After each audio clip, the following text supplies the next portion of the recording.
Socialist Party Nationalist Chairman, Mr. Kelvin Kaunda. Thank you so much for agreeing to speak with me. Welcome, and good evening, viewers. Let's start off with the sentiments that are coming in from the UPND. They're saying that there's no serious opposition that can unseat them in the next elections, that's in 2026. What are your thoughts on that? Well, if at all there is no opposition in this country, I don't know why that should be something that should be bothering our colleagues in power. But the fact that they are bothered, the fact that they are scared, the fact that they're unsettled, it only goes to say one thing, that there is a strong opposition in this country. And by the way, the opposition is not a political party. The opposition is the Zambian people who feel cheated, who are still unhappy, who feels manipulated, who expected so much from this administration and the same has not been delivered, who expected jobs and the jobs have not been delivered, who expected the material condition to improve, but the material conditions have not improved, who expected so many things, and they have been failed by this administration. That is their opposition. That is their opposition. It's not about a political party, no. The biggest opposition political party which the UPND has is basically the people of Zambia. Today, road shedding is still the order of the day. Today, youth unemployment is on an increase. Today, we are experiencing energy crisis. So these are things which are affecting our people. And these are the things which will make this administration to be voted out of office. How do you measure the strength of an opposition political party, according to you? How do I measure the strength of an opposition political party? Well, number one, do they have a message? Do they have solutions to the challenges of our time? Is the leadership they are pitching up good leadership? Do they have organization capabilities? Are they able to rise to the occasion and be able to provide the much needed answers to the many challenges of our time? Those are some of the things that we look at when you're looking at an organization. And the Socialist Party fits well in that description? Actually, it fits extremely well. Do you think the Zambian people have not bought into the ideals of the Socialist Party? I ask this way because if they did, you would have been performing well in by-elections. Well, we've done well in some of the by-elections, and in other by-elections, we've not been able to do well. And this is simple. The parameters and the factors that determines the performance of an election keeps on varying. Life is dynamic. In a certain environment, we may be lacking one or two things, and therefore it affects our performance. In certain areas, we've done extremely well. Let's take, for instance, our performance in Kawambwa. We lost literally by less than 40 votes to the party in power. With all their corruption, with all their vote buying, with all their system, with the entire system to their side, they only manipulated the outcome by 40 votes. If that is not bad, if that is not good performance, what is it? But yes, there are also areas where we were not able to do well. And in those areas, some of those areas, places like Petaoke, it was very clear from the outset that that was the PF seat, because the former MP there worked with the PF. And so the people of Petaoke wanted to honor their former MP and its alliance partners. They were not looking for a better political parties, no. It was about being able to teach this government a lesson that the things that they've been able to do to their member of parliament, to their former member of parliament, did not please them in any way. So there are all these varying factors at play. But to assume that we've not been doing well is rather not a very consistent position. What I can tell you is that where factors are constant, where the playing ground is even, we've performed extremely well. That's the reason why in certain instances... There's a high level of inconsistency in terms of your performance as the Socialist Party in the different by-elections. We've had more than 100 by-elections after the 2021 general elections. And the pattern has been very inconsistent when it comes to your results. In other areas, the Citizens First has been coming out second. In other areas, the NCP has been coming out second. In other areas, the Socialist Party has been coming out second. We have not seen a consistency in terms of your party, the Socialist Party, that you claim to be the biggest opposition in the country, coming out second. Well, we are in a process of constructing a political party. The Socialist Party is a new political party. It has only been in existence for a period less than 6 years. Is it 6 to 7 years? So there are still other places, yes, where we are still trying to construct leadership. But also, you see, when you're in opposition, you can actually have structures across the country. But also, our colleagues, we want to use resources, want to use money to buy off some of your key leaders. And so you have to get back to those places and begin to construct the leadership in those places. But also, let me also be quick to mention here that you cannot ascertain the strength of a political party on the basis of a by-election. I think if you are to use by-election to profile a political party, then there is no way the UPND government would have formed a government today. The UPND party could have formed government today. Because they consistently kept on losing prior to the general election. You do remember that the PF, the last 1-2 years before 2021, they kept on winning.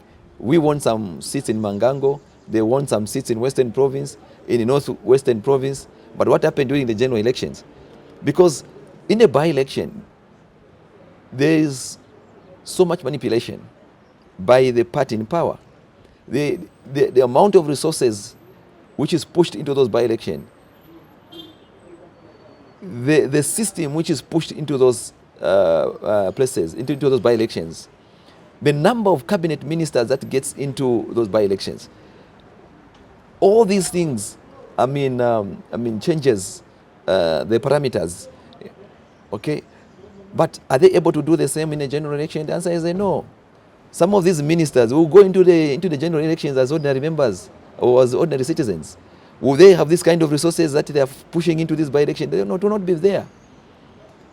Where will they get it to give every citizen a 200 kwacha or 300 kwacha? Where will the money come from? Will they have all these, will the system be on their side? I doubt it. As you raise those allegations, the UPND equally raise allegations against you. They say that you've been distributing eggs in these by-elections. A form of vote buying as well. What is the difference with what the UPND are doing? At least they are saying we'll be distributing eggs. Maybe they have seen eggs which our people are eating at our camps. The eggs and the meal that we take into our camps, if all the people are working in the by-elections to eat, who survives without eating? Do you think this administration would allow a situation where the opposition political parties distributing stuff without having to report them to the police or to the Electoral Commission? It's inconceivable. It is inconceivable. So because they are doing it, they think everyone else is doing it. So the food that they see as curry is for our members to eat.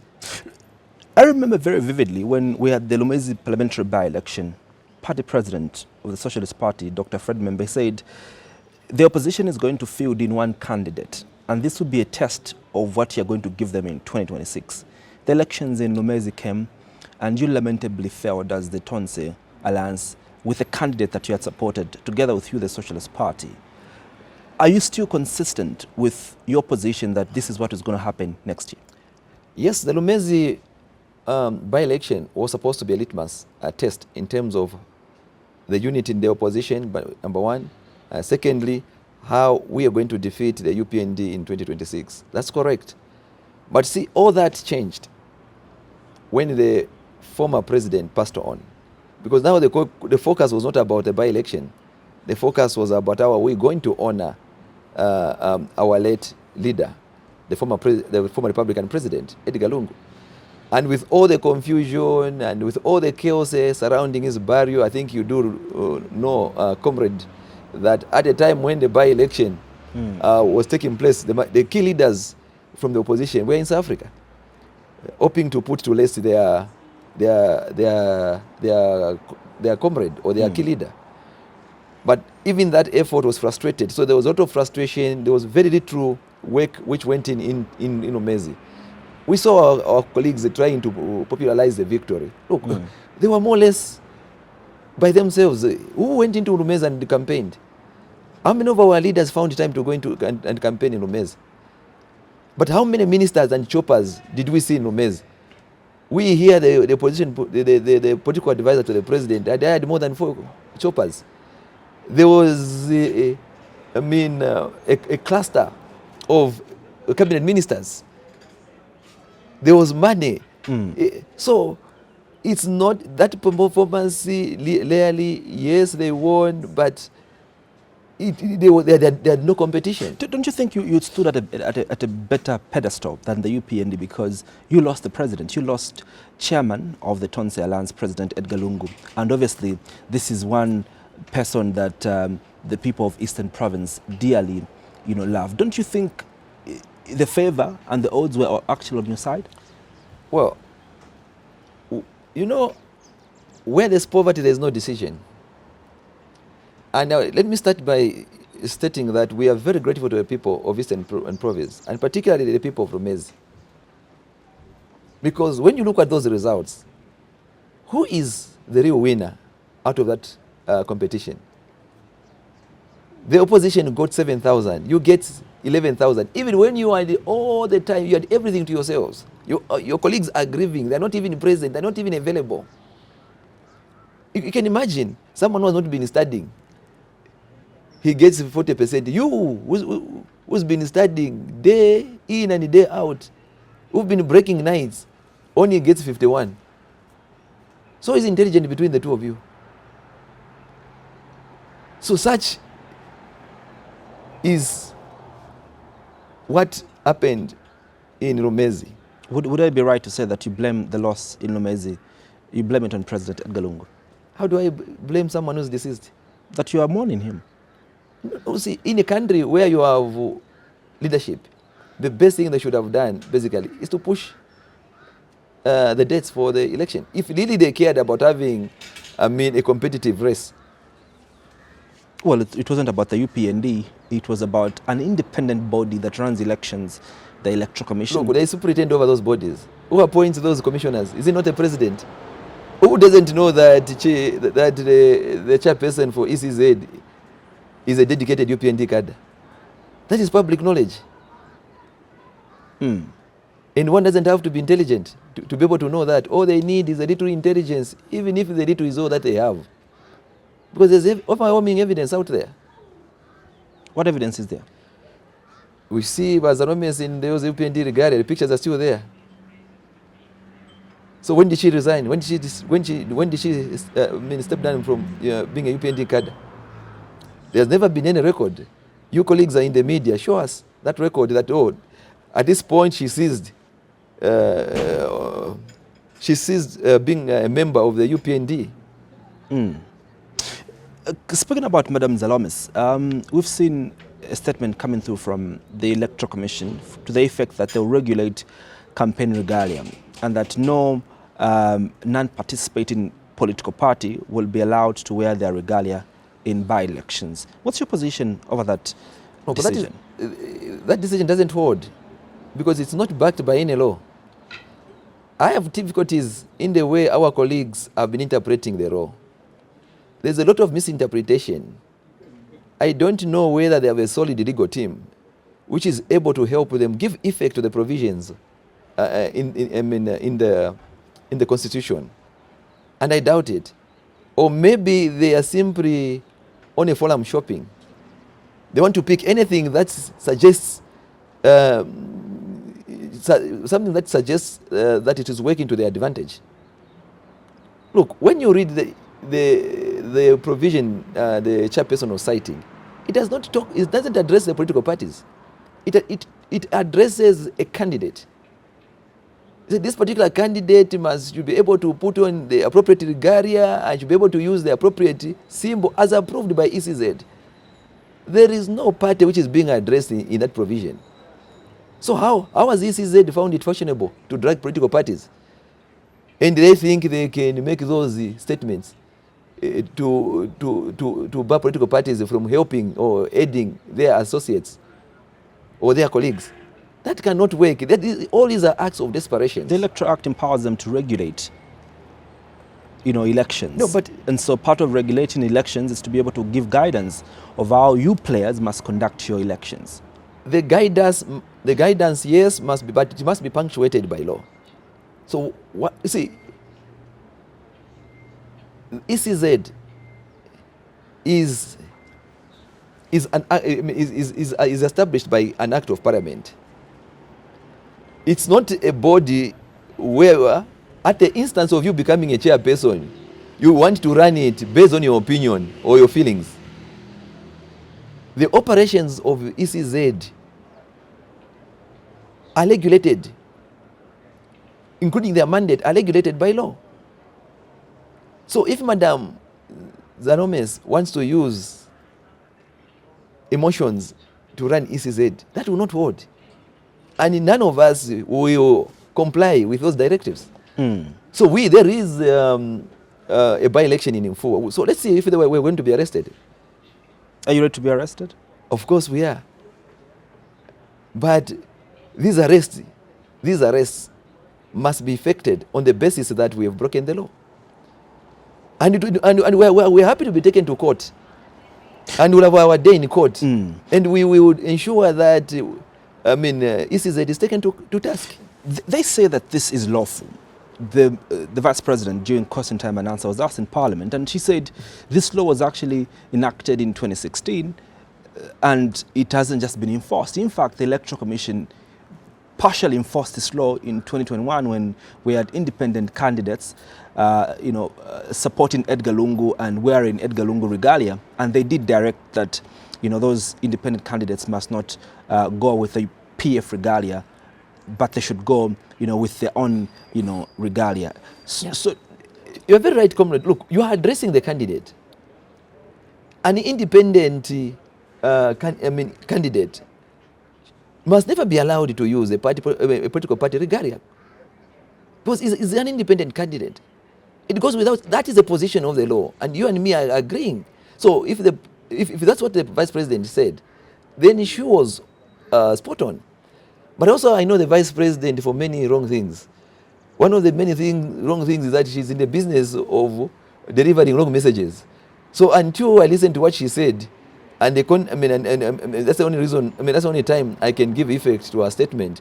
If that was the basis of her argument, yes, that was correct. And as I said earlier on, comrade, this particular law does not address political parties. No. You can read it, I've had sight of it, I've read it time without numbers. There's nowhere where it says political parties. It says a candidate. A candidate must do this, a candidate must do this, a candidate must be able to do this. That's it.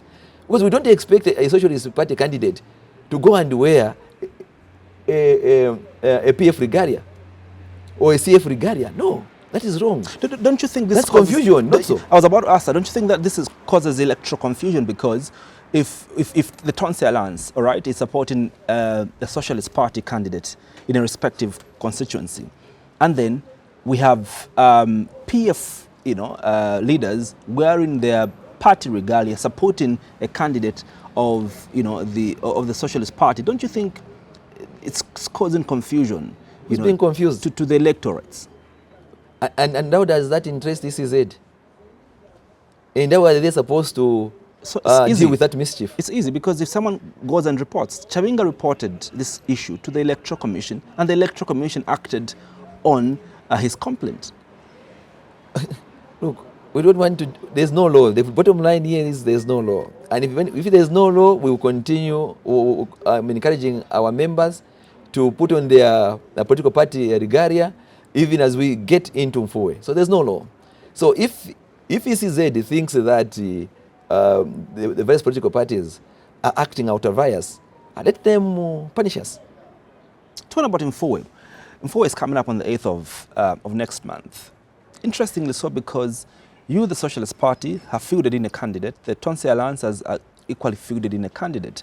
The Zambian people would have hoped that you're going to unite as the opposition and find one candidate that you're going to field in. What's happening? We agreed. That's the bottom line. And I think I did issue a statement that was we were deliberate about it, and that does not in any way suggest that there are cracks within the alliance. There are a lot of conversation we're having, there are a lot of discussion going on, and at the right time, the public will be kept informed. You don't think that splits the vote? Do you think that's the right political move that you made? Yes, it is. It is part of our strategy. Our bigger picture is 2026. It's not even about by-elections. These are UPND by-elections. They're not Socialist Party's by-elections or the PFU's by-elections. These are UPND by-elections because they are caused by them. What do you mean they're caused by them? Because the people that, in Mfowe, the member of parliament, she's been incarcerated because she broke the law. Which law did she break? The trumped up charges, the only law which applies to the opposition political party leaders and does not apply to those in government. It's not the UPN that are in court. It's the independent judiciary that's... So they don't find it fashionable to arrest their own when they are on the wrong side of the coin. And I'm sure you have had, you have had an opportunity to listen to what Honorable Mabonga said. Surely, there was nothing wrong that she said in that, in that statement. But now we have a government which wants to silence critical voices and cause a necessary by-election, and then go back to parliament and start asking for 30 billion supplementary budget, and they think you are going somewhere and yet nowhere. Make me understand this. You are participating in by-elections with full knowledge of the fact that you're going to lose in these by-elections. Why do you consistently participate in by-elections, wasting money when you know that you'll be losing? Because we know that every day they're perfecting their skills in terms of leaguing. So if we don't participate, we'll never know. That's the reason why the Lumesi by-election has been taken to court, because there's overwhelming evidence. If you're not in that space, you'll never know what they are doing. Because as I said earlier on, the bigger picture for us as opposition political party is 2026. 9 months from now, that's where the real game is. It's not these by-elections. So all we're trying to understand is how how the UPND perfecting their skills in vote manipulations. And have you identified that? Of course we are. What are you doing about that? We're doing something. Which is? I'm not in a space to disclose what we're doing, but we're doing something. Let's talk about another issue that is similar to what happened to you. About 5 months ago, you were implicated in a leaked audio suggesting otherwise. Just a few days ago, leader of opposition, Honorable Robert Chabinga, and minister responsible for community development, Honorable Doreen Mwamba, were allegedly, heard talking in a conversation that has leaked on social media, implicating the president, implicating Zambia as a country with our relations with South Africa, because in that audio, the opposition leader was suggesting that he will bribe the judges in South Africa to deliver a judgment that will favor the Zambian government in regards to the repatriation of the remains of President Edgar Lungu. What's your take on this leaked audio? Do you think it's AI? Because when your audio leaked, you suggested it was AI. Do you think it's AI? I do not know, because I have not listened to the audio. But what I have heard is that there are people who have taken interest in this particular audio, the purported leaked audio. And they have gone further by using an application to authenticate the legitimacy of that particular leaked audio. And according to them, they are saying it is authentic. The authenticity can never be doubted. That's what they are saying. But personally, I have not taken time to listen to the audio. and therefore I'm not competent enough to render a position on this matter. Do you think your decline of interest is as a result of the fact that you're found in a similar situation? No, it's just, look, I think my situation was somewhat different in that I could purely demonstrate that it was a scheme, and I was able to give you the pointers. I remember being asked on Diamond TV, immediately the audio, the purported audio leaked. I was able to address the specific pointers just to demonstrate the fact that, look, this was something that was organized by those who were enemies of progress.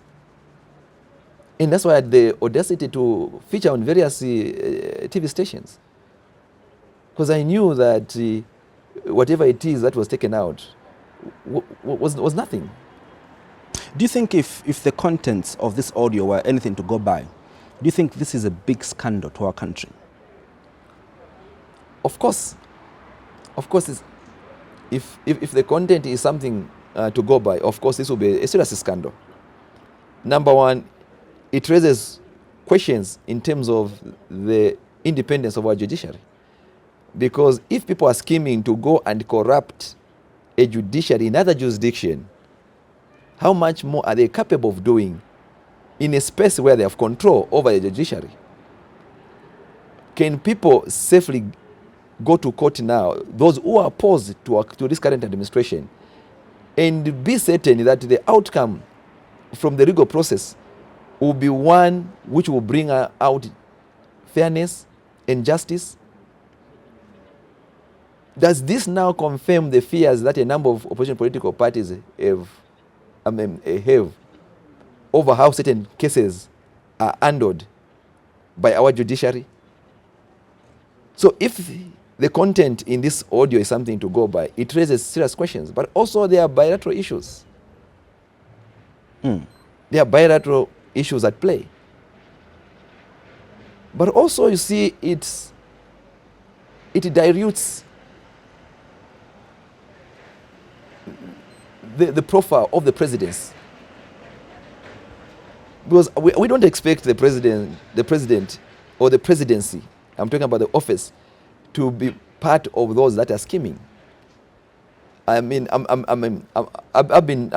heard that one of the person who's mentioned in that audio is the president. And as I said earlier on, I've not taken time to listen to the audio, but I'm just relying on the hearsays. An interesting turn of events. The economic indicators for this country seems to be pointing in the right direction. Inflation is reducing. The kwacha has jumped from 28 to about 23 now. The price of meal is going down. The price of fuel is equally going down. The president promises that they're addressing the energy crisis as well. What is there for the Socialist Party to criticize when the economic fundamentals are pointing in the right direction? It is often said that numbers don't lie. But it also must be appreciated that numbers can be used to lie. If the economy is doing well, what is in there for you as a citizen?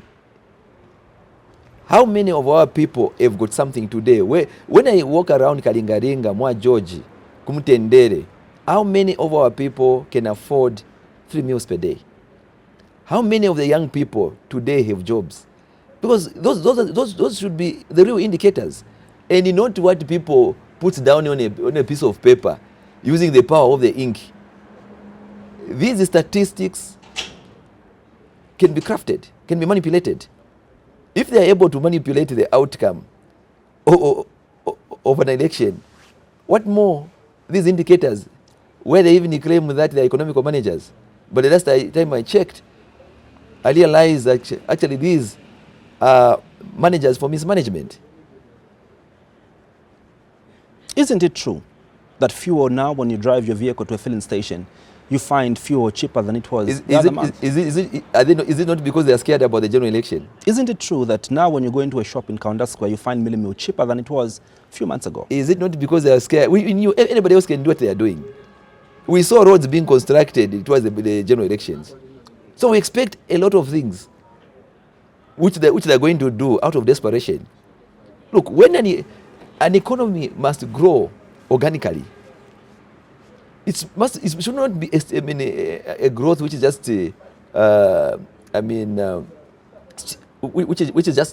which is just stimulated. You stimulate something so that you have something to show.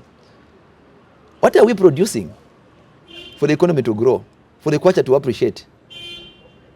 Just look at the sector by sector. Let's go to the manufacturing industry. What is it that we are doing in the manufacturing sector? What is it that we are doing in the agricultural sector? You are telling us there was a narrative this year that we have bumper harvest. I have a small piece of land where I do some farming. I had not even harvested my maize. By March, there was already a narrative created. This year there is a bumper harvest. So who took the stock?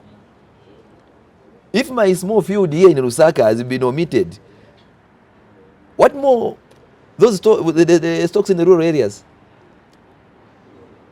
Can we really rely on the information that you are giving us? And now you want to tell us, now we had bumper harvest this year. We want to export part of the agricultural, products. Surely you don't want to learn. I thought that the only value we get out of history are lessons of yesteryears. You sowed our maize which you found, and we ended up in a near crisis. Now you have created a narrative that there's bumper harvest, and on the basis of that you want to sell our farm produce, the little that we have. Are you looking for money for general elections? Is that all that you care about, and not the material condition of our people? The government and the UPND are not the only ones that are saying that there is economic growth. Even independent global bodies like the International Monetary Fund have projected Zambia's growth to grow by 6.6% by December. Look, aren't these numbers speaking for themselves? This government... In fact, as of today, this government... In regards to restructuring our debt, we've reached 92%. We've restructured over $12.8 billion of our debt. The first phrase we got is 3 years ago about debt restructuring.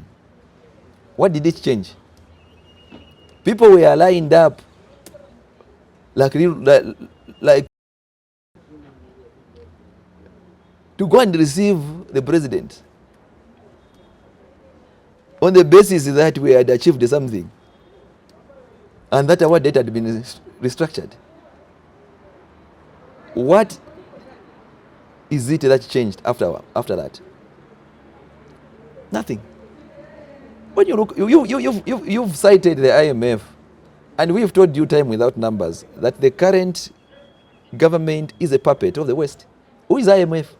Who is World Bank? They told us many things that they are going to get to clinch an IMF deal. What has changed? Hasn't the poverty of has poverty not increased? It has. Give me one country on the continent of Africa where the IMF bailout plan has improved the economy or has turned the economic fortunes of that particular country. Just one. Just look at Ghana and where they are today. The examples are too many on the continent. So IMF, World Bank, they don't have a class interest of our people. They want to construct leadership on the continent, which is a puppet, which they can control. Are those people that we can trust with their record? No. Where do you think the UPND government is taking it wrong in addressing the economic issues of our country? Where do you think the formula is wrong? And what is the formula of the Socialist Party? Our formula as a Socialist Party, we've said it a couple of times. You can't improve something that you do not own. The starting point is ownership. If you want to improve this place where we are sitting, unless you own it, otherwise you'll be just there's no way you'll be given the latitude to improve it. Our people today owns nothing. Whether in the financial market, we own nothing. These banks, which are, when I look at them, most of them are Shylocks. They're not even banks. We shouldn't even be addressing them as banks. These are Shylocks. Depriving our people of the much needed resources. The civil service today has been pushed into a space where they're perpetually indebted. And is this the way to take people out of poverty? We own nothing. We are not present in the financial market. So how are you going to empower your people? How are you going to support innovation and creativity? How are you going to support your education system?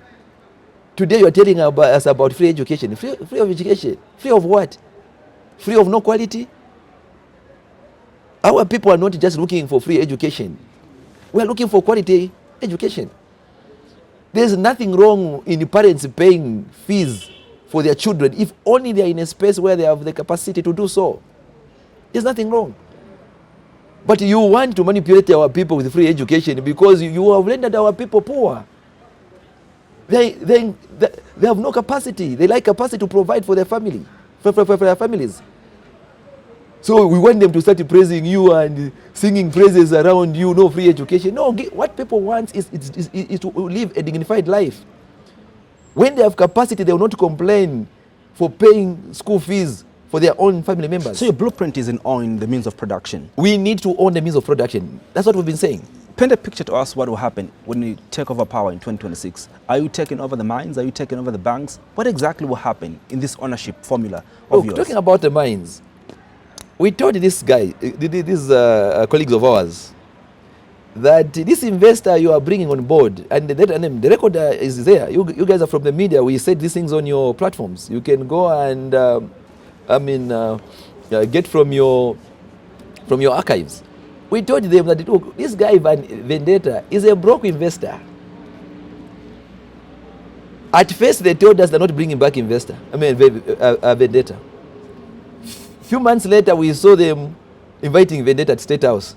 And there were all sorts of statements coming from the mines minister. And we've been very consistent. We said, look, we in the Socialist Party takes time to interrogate issues.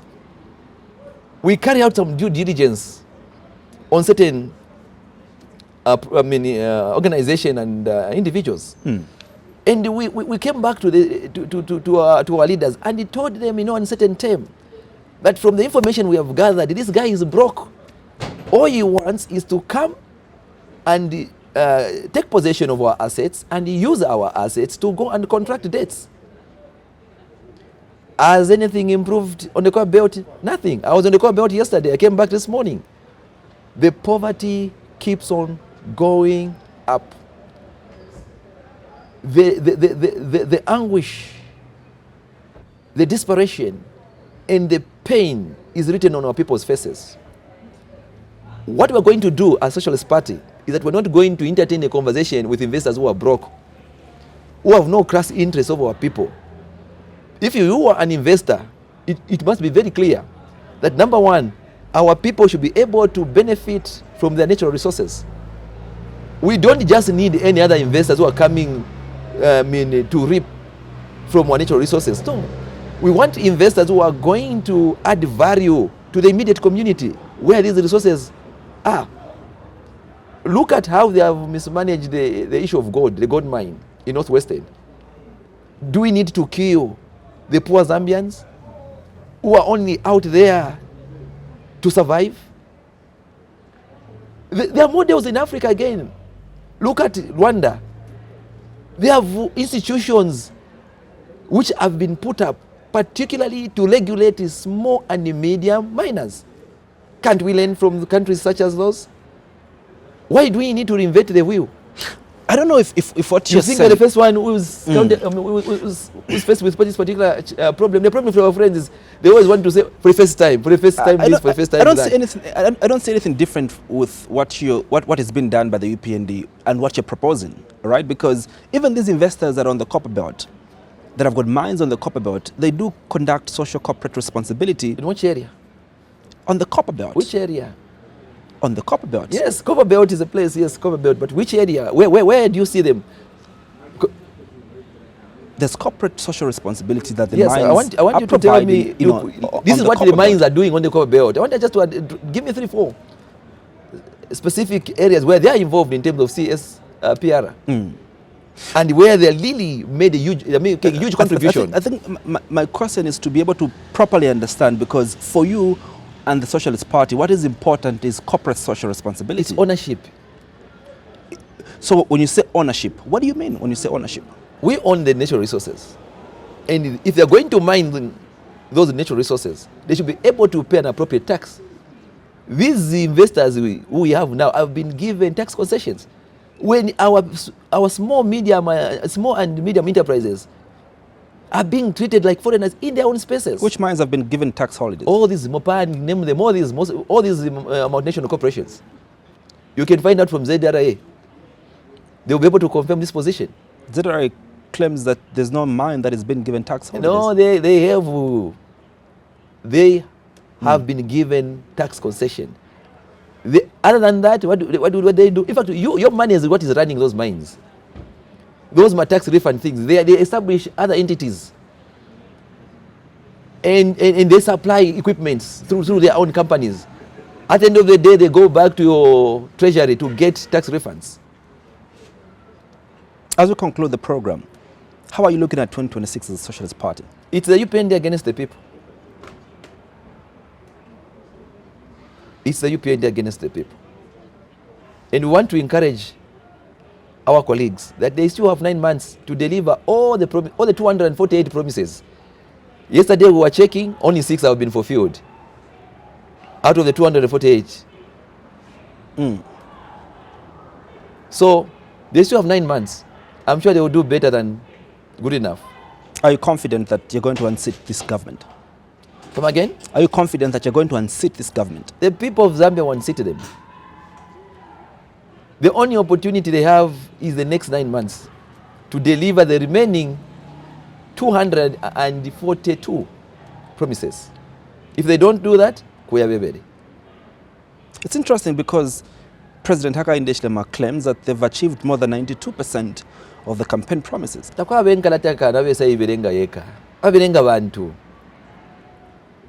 So when you wasanga nkalata ile ibirenge yini, icho pali bwafi hapa. So our colleagues, ninkalata ibirenga yeka. Shishi bemwe mwalimu apo nkalata ibirenga yeka mwasanga fe yura na mwalimu bali kalata demo ayibi kapate boli amu kuiberenge yini. You were saying if he was in the opposition today, he would be praising this government because they've done so many things. Ninkalata kai ile ibirenga yeka. Very strange. But let the UPND leadership allow the Zambian people to read their script. They were even marking themselves. We've scored 10 out of 10 or 9 out of 10. They set their own exams, they sit for that exams, and themselves they mark the script. And they graduate themselves. Very special people. They say that there's a mismatch between what you, the opposition, are saying and what they promised. According to what they promised, they've achieved so much. They wrote their own script as they came into the 2021 elections. And according to the script, most of the things that they promised the Zambian people have been delivered to the Zambian people. Just yesterday, we've documented their promises. And we're telling you that in total, they promised 248. They made 248 promises. And this we are going to make it public. And out of 248, only 6 have been delivered. And this we'll share with you, our colleagues from the media. Because it's public knowledge. Some of the promises they were making, they were making to the public. And we are part of the public. And those promises are still well and alive in public. As we conclude, Socialist Party chairperson for the youth, your last remarks to the Zambian people. To the Zambian people, it is almost time to liberate ourselves. We have 9 months into the election. Don't lose hope. One day the deal will be fair. We know that you've been lied to for far too long. We know you've been manipulated for far too long. But it's a matter of time. We have 9 months into the election. 9 months into the election. Please don't despair. As I said earlier on, one day the deal will be fair. And you will get the most out of your government, which you are going to usher in come 2026.